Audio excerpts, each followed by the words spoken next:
অজয় দেবগানের নতুন নতুন মিশন এবং নতুন নতুন মিশনে যেখানটায় যায় সেখানটায় নতুন নতুন কোনো জায়গায় কারোর বাড়িতে রেইড মারে এবং রেইড মারার পর সেখান থেকে অনেক কোটি কোটি টাকা সে উদ্ধার করে নিয়ে আসে। তো নমস্কার বন্ধুরা, আমি তুহিন রিভিউলজি চ্যানেলে আপনাদের প্রত্যেককে স্বাগত জানাই। এখন কথা বলবো অজয় দেবগান, রিতেশ দেশমুখ এবং ভানি কাপুর অভিনীত সিনেমা রেইড 2। সেটা এখন নেটফ্লিক্সে চলে আসছে। আপনারা চাইলে যারা হলে গিয়ে দেখেনি তারা অবশ্যই নেটফ্লিক্সে গিয়ে দেখতে পারেন। তা আমি ওখান থেকেই সিনেমাটা দেখেছি, আমি হলে গিয়ে দেখিনি সিনেমাটা। তা যাই হোক, এবার যদি আমি রিভিউতে ফিরে আসি, তো এখানটা মূলত গল্প দেখানো হচ্ছে যে দাদাভাই যে হচ্ছে ভুজের একদম মানে হর্তাকর্তা বিধাতা, বাঘে গরু মানে তার কথা হচ্ছে বাঘে গরুতে একই ঘাটে জল খায়, সেরকমই হচ্ছে তার দাবদাবা চলে ওই জায়গায়। এবার সেই জায়গার থেকে দাঁড়িয়ে অজয় দেবগন আসছে তার বাইরে বা ওখানটায় রেড মারতে, এবং তার হাতে কিছু লাগে কি লাগে না এটা জানতে হলে পুরোপুরি এই সিনেমাটা আপনাকে নেটফ্লিক্সে গিয়ে এখন দেখে নিতে হবে।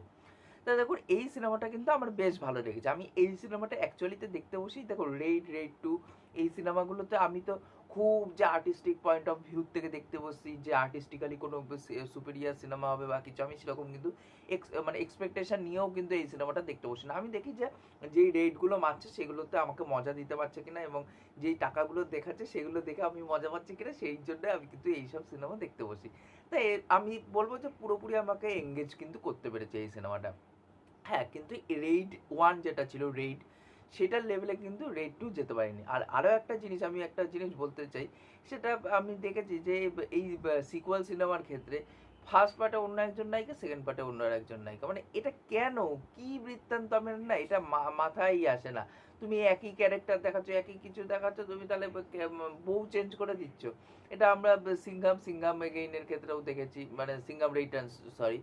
তারপর হচ্ছে এখানটায় রেইড 2, মানে ইলিয়ানা ডিক্রিউজ ফার্স্ট পার্টে ছিল, সেকেন্ড পার্টে ভানি কাপুর করে দেওয়া হয়েছে। এটা কেন, কেন এটা করা হয়েছে? এটা মেকার্সদের কাছে আমার সব থেকে বড় প্রশ্ন।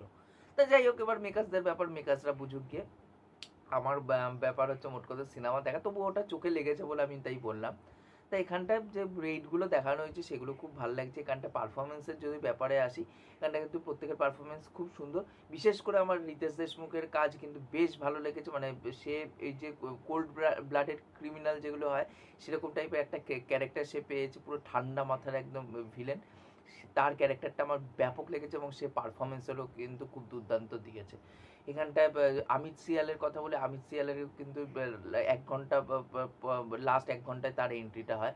অমিত সিয়ালের পারফরমেন্স কিন্তু আমার বেশ ভালো লেগেছে, মজা কিন্তু দিতে পেরেছে। তার ক্যারেক্টারটা কিন্তু মানে প্রতিটা মুহূর্তে এন্টারটেইন কিন্তু করতে পেরেছে। অজয় দেবগনকে বলবো সে খুব আন্ডার প্লে করেছে, এবং দেখে মনে হচ্ছে কি, চোখ মুখ দেখে মনে হচ্ছে খুব মানে থাকা হারা এরকম একটা ফিল দিচ্ছে অজয় দেবগনের ক্যারেক্টারটা। সে যাই হোক, এবার অজয় দেবগন কেন এত মানে থাকা হারা মনে হচ্ছে আমি নিজেও জানি না। তাকে এখন ম্যাক্সিমাম সিনেমাতে এরকম একটা ফিল কিন্তু হয়। মানে সার্টেল অভিনয় এটাকে বলে না যে আমি মানে এমনই ভাবে অভিনয় করবো যে আমাকে প্রচণ্ড থাকা হারা বলে মনে হবে। সে যাই হোক, এবার অজয় দেবগনের পারফরমেন্স আমি বলবো ঠিকঠাক। মানে রেইড 1-এ তার পারফরমেন্স যেটা লেগেছিল সেটা এখান থেকে একটুখানি খাটো আমার লেগেছে।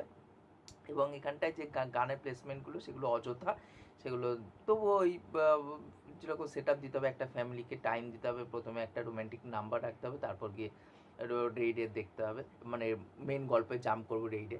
সেই জিনিসগুলো এখানটাও রাখা হয়েছে, সেগুলো দেখতে ভালো লাগে। এবং যে রেইডটাকে দেখানো হয়েছে এটা কিন্তু প্রচণ্ড পরিমাণে ইন্টারেস্টিং। মানে রেইড 1-এ কি দেখানো হয়েছিল যে সে টিপ পাচ্ছে এবং সে ডাইরেক্টলি সৌরভ শুক্লার বাড়িতে যাচ্ছে, রেইড মারছে, রেইড মেরে চলে আসছে।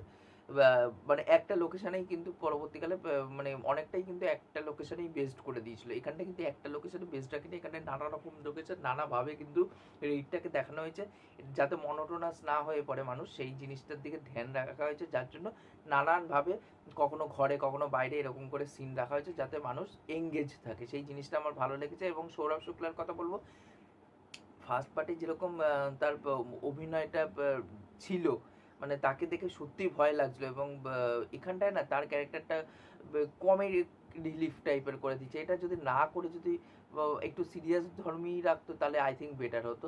মানে কমেন্ট্রেটারি করছে, কমিক রিলিফ হিসেবে আসছে, সেগুলো না আমার ঠিক ভালো লাগেনি সৌরভ শুক্লার ক্যারেক্টার। বাট তার পারফরমেন্স কিন্তু এখানটা বেশ বেশ ভালো ছিল। এখানটায় লুক অ্যান্ড ফিল এবং প্রোডাকশন ভ্যালু কিন্তু বেশ ভালো। তো ওভারঅলে বলবো যে আমি সিনেমাটা দেখে এঙ্গেজ হয়েছি। এবং সিনেমার লাস্টে একটা সিন ছিল, যে সিনটা পুরোপুরি শিবাজি দা বসের কথা মনে করাবে, যখন এই শিবাজি দা বসে যখন রজনীকান্ত ওই ভিলেনকে মারবে এবং টাকাগুলো কলেজের চারিদিকে ছিটিয়ে ছিটিয়ে পড়বে এবং সবাই টাকাগুলো কুড়াবে, ঠিক এরকমের একটা সিন এখানটায় রাখা হয়েছে যে টাকাগুলো ফেলছে উপর থেকে, সবাই টাকাগুলো কুড়াচ্ছে। সেই সিনগুলো দেখতে কোথাও না কোথাও ভালো লাগে, মজা দিতে পারে। আর কিন্তু মানে ক্লাইম্যাক্সটা, মানে রেড ওয়ানের কথা বলছি, ক্লাইম্যাক্সটা যে মজাটা দিতে পারে, রেড টুর ক্লাইম্যাক্সটা কিন্তু সেই মজাটা দিতে পারে না। তা এই ছিল আমার ওভারঅল বক্তব্য। ভিডিওটি ভালো লাগলে অবশ্যই লাইক শেয়ার সাবস্ক্রাইব করে পাশে থাকবেন। আপনাদের এই সিনেমাটা কেমন কী লেগেছে সেটা কিন্তু অবশ্যই নিচে কমেন্ট করে জানাবেন, আর সাবস্ক্রাইব করে পাশে থাকবেন, তাহলে মোটিভেশন পাবো নতুন নতুন ভিডিও বানানোর জন্য। এখনকার মতন টাটা, বাই।